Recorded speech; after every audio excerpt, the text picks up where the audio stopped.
How goes it, everyone? Corey James here, and I got a question for you. What does this remind you of? Some would say an astronaut, others might say an alien, while a few might say a deep-sea diver. Me personally, I tend to go with Black Manta from Aquaman. Far-fetched, yes, but I mean, look at them. The features are uncanny.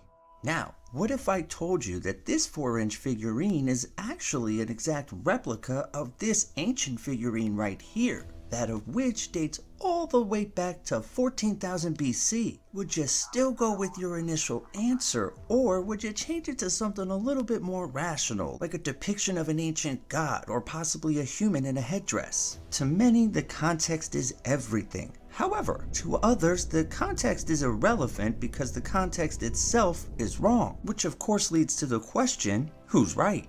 Well, that's what we intend to find out. So, let's get to it.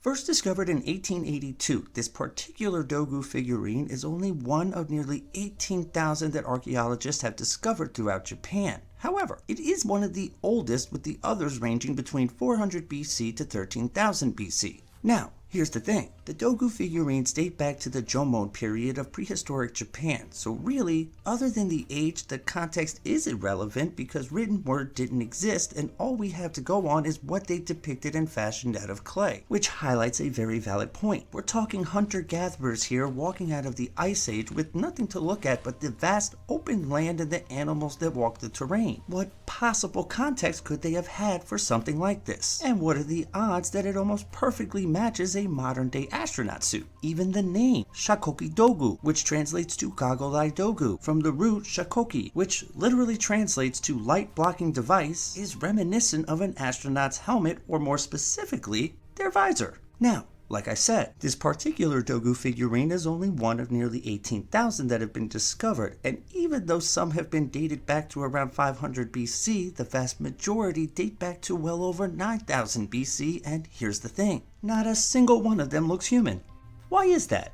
Seriously, think about this for a second. This is a prehistoric people who have a very limited frame of reference, and according to the scholars, it is that frame of reference that is responsible for many of the odd depictions we encounter throughout the ancient world. For example, humans with animal features that represent a particular god and the elements they control. But that's not what we have here because none of these figurines depict anything like that. Rather, they depict people in large suits, oversized helmets, goggles for eyes, whatever the hell that is, and beings that, let's just be honest here, look exactly like modern day descriptions of little gray aliens. So you have to ask yourself, where does that frame of reference come from?